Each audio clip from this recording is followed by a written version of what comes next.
Good morning, everyone. Happy Friday and happy Valentine's Day. Excited to be here for another edition of the Weekly Member Spotlight, and very excited that I get to spend the morning with the beautiful Melinda Howard from PLK Communities.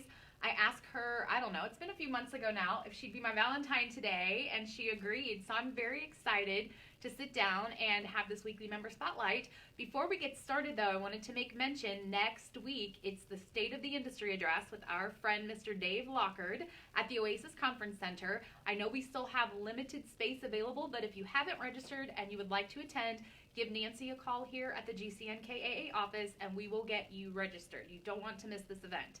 Anyone, or everyone rather, who's anyone will be there. So make sure you get registered and we'll see you next week. So without further ado, I've kept Melinda waiting a little while this morning. We're going to get started and dive right in. Sure. Good morning. Good morning. Happy Valentine's Day. You as well. I love your red. Thank you. I knew she was going to wear red. Why wouldn't you wear red on Valentine's Day and for PLK? That is right. And it's Heart Awareness Month, I think, too. So, it's Wear Red Month. We're covering it all. There you go. Well, thank you again. I'd love to ask if you would just take a moment, introduce yourself, tell everybody who you are. Sure. About your role at PLK and maybe how long you've been in the business. Sure. So I'm Melinda Howard. I'm Director of Training and Development for PLK Communities. I've been in the business about 9 years and been with PLK going on over 3 now.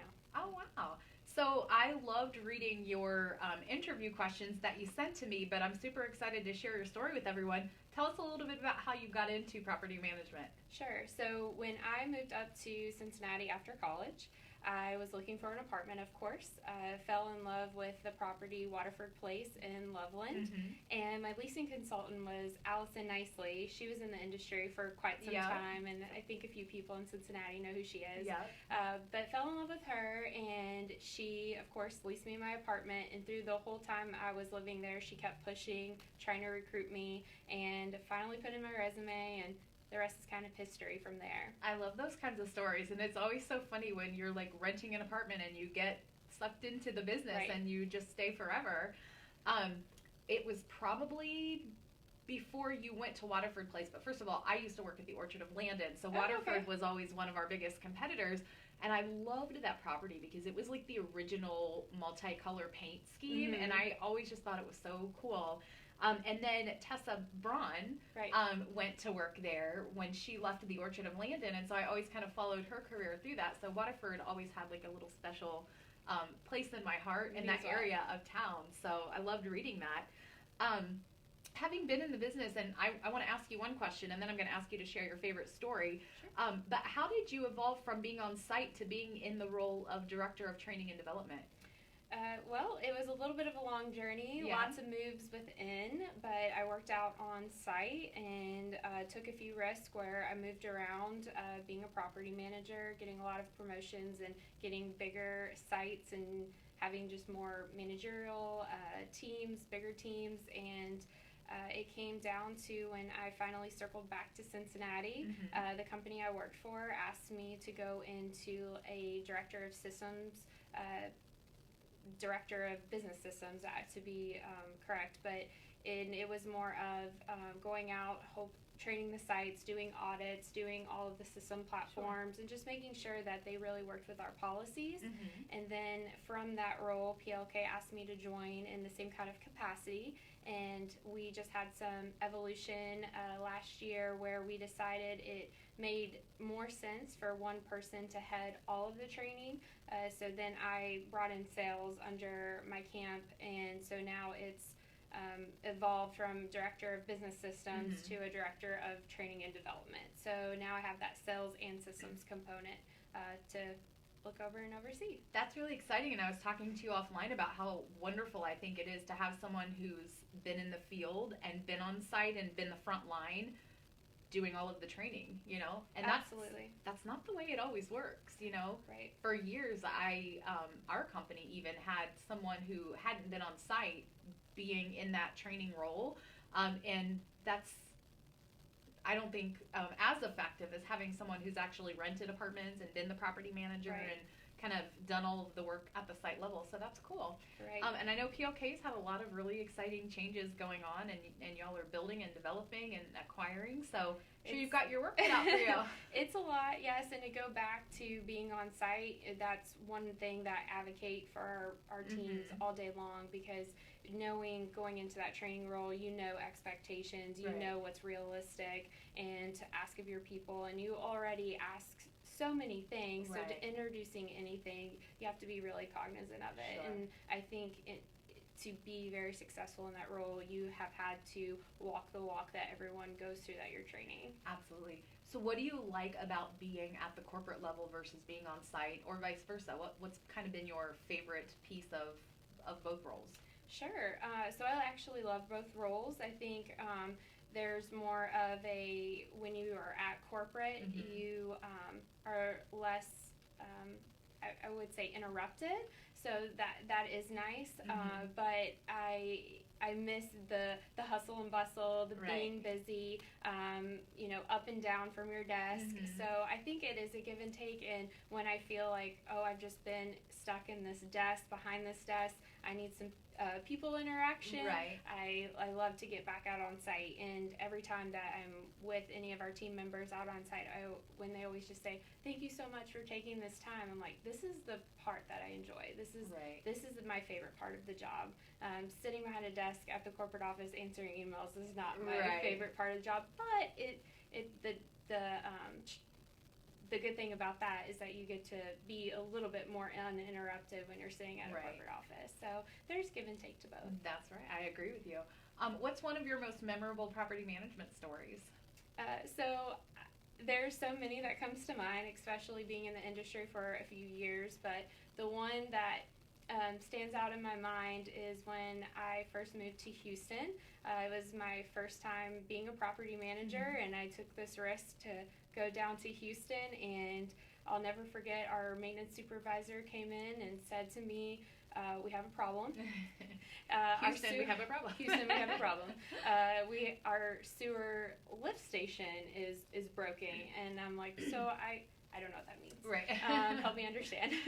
So we went outside, saw that the parking lot's overflowing with, of course, what you don't want to happen at your site. And I remember I didn't even know who to call. I was so brand new. Our maintenance supervisor was new. He didn't know who to call. So I just started Googling who can help me with this. And finally, it was like 1 a.m. before anybody got to me. So you could imagine like the mess that was in the parking lot by that time. And I'll never forget that gentleman looked at me and said, "All right, $3,000, and I'll start pumping out the stuff out." And I'm like, okay, I don't know if I have the ability to make that decision.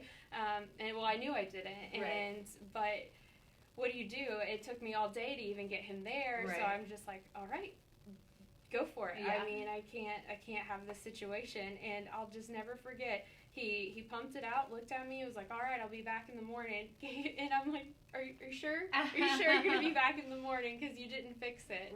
And I will never forget, like, he goes and writes me the invoice. And, he still has his gloves on, everything. He's just handing me this invoice. And I'm like, this is the worst experience of my life. So I'm holding this invoice, and I'm just knowing, like, he better come back tomorrow. It says $3,000 on it. He has to come back. It's not even fixed. He did come back, so it was all good. And moral of the whole story is just don't flush a t-shirt down your toilet. Oh my goodness. Don't put people in those situations. Seriously. Okay, how long did it take you to forget the smell of that night? it was rough. And just to know, like, if he didn't come back in the morning and then I had an invoice for $3,000, I was really nervous. And of course, Murphy's Law, these things don't happen like during a week. Of course not. They happen on a Friday. That was 1 a.m. on a Friday going into Saturday morning. So, you're paying for those hours and whatnot. So I understood why it was $3,000, but to make that decision on a whim, being brand new, there was a lot of pressure in that, and I was thankful that the leaders in the company had my back on that decision. That's funny. Well, that's a very scary story. It might have scared some people away from property management. So the next question, what advice would you give to folks just getting into the business? Sure. So at that moment, I think I wanted to run from the business, right? and there's so many other scenarios that you can just never train or prep for in this industry. But my advice would be that if you want to get experience in anything or wear a ton of different hats, just find that effort every day. Find what fills your cup, because that's the only way that you're going to get through all those different scenarios. And I have really found that this industry, you have to put a lot in to get a lot out. So it's a very tough but rewarding industry. So I always just say, you will only get out what you put into this industry. I really like that you said that, and it made me think a lot about how instant gratification is kind of the name of the game. And I think our business is somewhat instant gratification, because it doesn't matter how long you've been in the business, how old you are, how much experience you have. If you're willing to get out there and really just bust your tail and get the knowledge that you need to do the job, there is no shortage of opportunity. And for you to be, in the role that you have and have had a decade almost of experiences in different states and different roles and at site level and corporate level. I mean, look how far you've come in such a short amount of time just because you've put the work in. Right. So I love that advice, and I think that's the really great thing about this industry is there's no ceiling. Exactly. Hard as you work and as many sacrifices as you're willing to make. You might have to move to Houston. You might have to make a couple of jumps, and you might have to figure things out that way. But if you're willing to do that and willing to open yourself up, then sky's the limit. Exactly. Well, great. Well, can we shift gears and get to know you a little bit more on a personal level? Absolutely. Well, tell us anything you want to tell us about your family. Well, my family is very large. Both sides of my family, lots of cousins, probably over 20 cousins altogether. I'm the youngest on both sides, but my family is very, very spread out, so I always have a place to travel. My brother, he and his family live in Colorado, and my other brother and his family, they live in Delaware. And then my parents and their families, they live in Kentucky. So I always have the ability to get away and go travel somewhere with everybody being spread out. So that's nice. That is really cool. So speaking of traveling, do you have any vacations coming up? I do. I have one in Tampa at the end of this month. I told my friend Brooke for the past 2 years I'm going to go see her in Tampa. She moved out there 2 years ago, and I'm finally making it come true because I am doing it with like a conference that I'm going to in Orlando. So flying into Orlando and then going over to Tampa for the weekend before, and then coming back over to Orlando to go to the conference. Oh, so, there you go. Yeah, so 2 birds with 1 stone, and gonna spend a few days in Florida, and I'm looking forward to it. Well, considering the February weather we're having, that sounds pretty fabulous. I know. For it. Well, what about pets? Do you have any pets, Melinda? I do. I have a dog named Ranger. He is a Boxer Beagle mix, and he's just the best. He's the sweetest. He's a little bit of a scaredy cat, but he absolutely is the best. I trained him within like a week. He just doesn't want to do any wrong. So yes, he was. I never thought I would have a dog, but here I am, and it's been almost 1.5 years that I've had him now. So. Okay, I hate to ask you and put you on the spot, but how did Ranger get his name? So funny.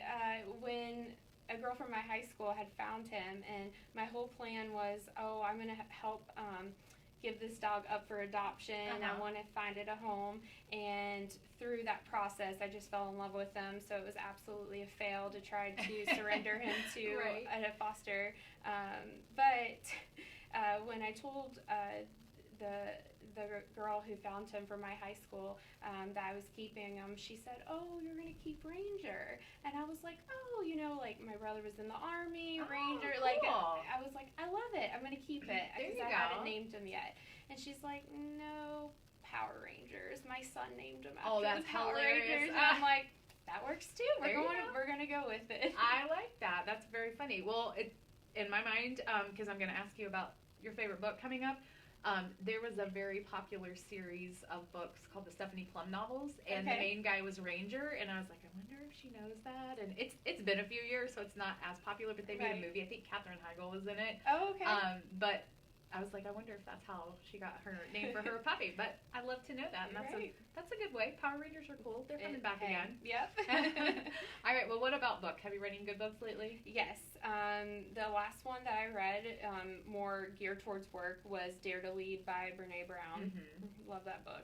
Well, your fearless leader at PLK, I know, is a very avid reader, and she gave me quite the list of books to check out when we did her interview. So I was not surprised to see that you had a very good business book at the top of your list. So. Right, and she definitely was the one that put that in front of all of us on the operations team. And we're getting into reading another book right now for that she, of course, has given us.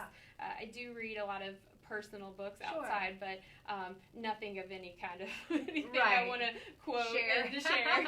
So hey, we all have guilty pleasures, so don't you be afraid or embarrassed of what you're reading. Do you like to read like physical books, or do you listen on Audible or anything? I'm more of a podcast person when it comes to listening, but for books, I do like that physical, and it's just something when you're like flipping the pages and you see how far you're getting. I think it's that like physical satisfaction. And sometimes when I'm listening to anything on audio, my mind will, if it's not short, my mind will wander, and then I'll be like, what were they saying for the last 30 minutes? And then I have to go back. So I like the physical book. I'm with you, and I do like a nice blend. If I'm driving and I know I have to stay alert, I can listen, but if I'm stationary, I fall asleep, or I start doing something and 4 chapters go by and I'm like, what just happened? Exactly.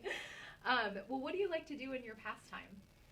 I love to work out, go to the gym, run, and I love shopping. Oh, yeah? Yes. I made a New Year's... What's your favorite department store?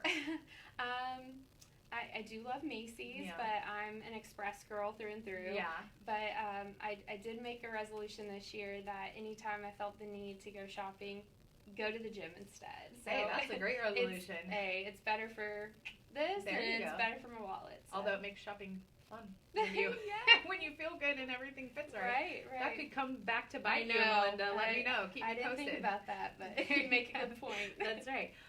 Well, what is one of your favorite foods or restaurants to enjoy? I'm a foodie. I love food. For this, I just went with Mexican. I could eat Mexican all day, all the Mexican, whether it's tacos, enchiladas, anything. Do you have a favorite Mexican restaurant? I really don't. I really don't, because I enjoy a lot. Right. Good. Bakersfield is my all-time favorite. I do love some Bakersfield. It is the best. I'm going to try to get myself down there this weekend, actually. Well, we talked about your pet. What's one of your favorite TV shows to watch? So this one is a guilty pleasure. Yeah. I hate to admit it, but I'm a huge Bachelor Nation fan. Yeah. Anything Bachelor, Bachelor, Bachelorette, Bachelor in Paradise, all of it. So, yeah, it's embarrassing to admit, but it's my mindless disconnect from work when I need it. So I was traveling a lot when The Bachelor came out like years ago. I mean, it's been over 10 years ago, and I was constantly on the road. And it was on Monday nights, and I just started watching it. And I watched literally every hour of The Bachelor and Bachelorette, the first probably, 3 or 4 seasons. And then something happened in one of the shows, and I'm like, I'm done. My heart cannot handle this. But what I think is so hilarious right now is how many guys are into it. And there are, like, Bachelor pools, and there are, what do they call it? Like,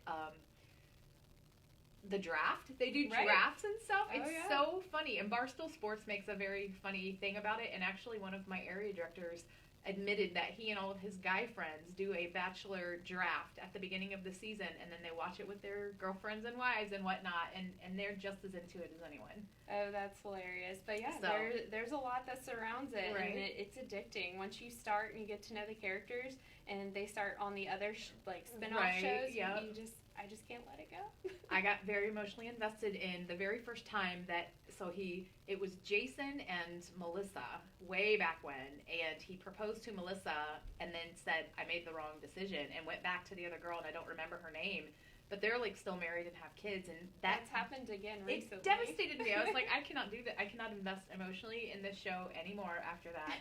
But yeah, I think it happened another time or two, and I don't know. I had to tap out, but it is as popular as ever. It is. Well, what about sports? Do you follow sports at all? Yes, grew up with UK basketball. Being I'm a little bit from the southern part of Kentucky, central Uh-huh. southern part, a little bit south of Lexington, and so we grew up on UK basketball. Yeah. So go Cats! Go Cats! I'm going to the game on Saturday. Oh. So, will be my second time down there. Not a huge fan, but I'm trying to get into the spirit. So we'll see. Big Blue Nation is unlike anything else. I do love college basketball. If I'm going to watch basketball, I'm just much more of a football person. So I'm trying to get into the spirit. But You might be after you go to the game. yeah, I'm excited. What about concerts? Have you have a favorite concert you want to share? I do love going to concerts. So finding like the best or a really good one. There's a few that come to mind, but last year, in 2019, a few of us friends were out, and we decided on a whim, like the night before the Hootie and the Blowfish concert, Wow. that the tickets were still on sale. Yeah. So we just started a group text, and before we know it, 8 of us committed, Oh, and wow. we went to this concert the next day, and I would say it was one of the most memorable nights of 2019 to know that 8 of us committed within Yeah. 24 hours. Figured it all out, went, and it was probably the most packed I've ever seen Riverbend. Really? And it was just, it was something else. Hootie's pretty good. Yeah. And I love that Darius Rucker has like made a comeback in country music because I kind of grew up listening to him in the 90s, so I love that. Yeah. Fun. And Riverbend, I think we have one of the best concert venues in the Midwest for sure. So if you could be any animal, Melinda, what would you be and why? So a lion. I went with lion. I love how like strong and courageous and loyal they are. I definitely deem myself as a loyal person, and I had also mentioned in my survey that when the females, they go out and do all the business, take care of the business. Yep. They're the ones that go hunt while the males stay home. So I love it. Knowing that about a lion and just going out and females take care of business, I was like, I feel it. There you go. I like that very much. All right. Well, I think we're down to our last 2 questions. Sure. So share a random detail that we wouldn't otherwise know about you except for this interview. Right. Well, I kind of mentioned it in the beginning where I said I had made a ton of moves for my career, but those moves, 4 of those moves were where I went to cities where I had never been before and took a really big chance not knowing anybody. And that was, it first started when I left my hometown and went to college at Coastal Carolina University. So I moved to Myrtle Beach, Conway, not really knowing anybody, 8 hours away from home. Just took the risk. So that was a start over feel. And then when I made the move from Cincinnati to Houston, again, not really knowing anybody in Houston and just taking that leap of faith, and made another leap of faith to later on to Columbus, Ohio, and then Dayton, Ohio. I admire that so much, and I've never really permanently lived anywhere else. I sort of lived in another city, but kept my house here, had an apartment there, and was back and forth to St. Louis for a couple of years. But I won't say the word regret, because I certainly don't have any regrets about it, but I admire very much people who are willing to do that. For one, I'm positive that's the reason you have the experience that you have and that you're sitting in this chair in the role that you're in today is because you were willing to take that risk. And I just think that's a very admirable quality to have, to leave everything you know and go start fresh again. And you probably made some really great friends doing that. I did. It was always funny because right when I would start to get comfortable, had like a set of friends, had a hair, nail person, get it all figured out. And then it's like, oh, time to move again. So it was really tough, but rewarding, and to know I was advancing myself in my career, I wouldn't trade it for the world. Well, the good thing about the way the world works today is that it's a very small place given social media and how easy it is for us to get in a car or on a plane and just go to Tampa and see your friend or go visit your friends in Texas. It's not like it's a major something. You can make that happen. And then I find that sometimes I see the people that I have to go travel to more often than I do people who live an hour across town. Because that's just the way the world works. So I agree. Well, good for you. All right, well, last question, and we will let you get to your Valentine's Day and to your weekend. How do you think the folks who have worked with you in the last 9 years throughout your career would describe you as a professional? Well, I would hope that they love working with me. I would hope that they think I'm fun and loyal to them and to the company. And I always try to think about other people when I work with anybody. So I hope that would be some of the things that they would say about me, that they enjoy working with me, and that they feel like I have their back. Well, I heard from several people that you work with or that you know through your career in preparation for our post that we'll make a little bit later today, and you hit the nail on the head. So I can't wait to share that feedback with you. I think Awesome. that's the funnest part of doing this initiative is for folks to get to hear what all the people that you have kind of worked with in your career say about you. So a little bit later today, we're going to share some pictures that you provided and a post. Thank you once again. Yeah, thank you. Hope I didn't harass you too much to get you to be on the weekly member spotlight, but it's been such a pleasure to get to know you and some of your coworkers at PLK too. We've had quite a few folks represented at the spotlight, so I love that. Hope everyone has a really great weekend. Again, happy Valentine's Day, and we look forward to seeing everybody next week. I'm sure Melinda will be there. I'll be there at the Dave Lockard State of the Industry, so say hello and have a great weekend, everyone.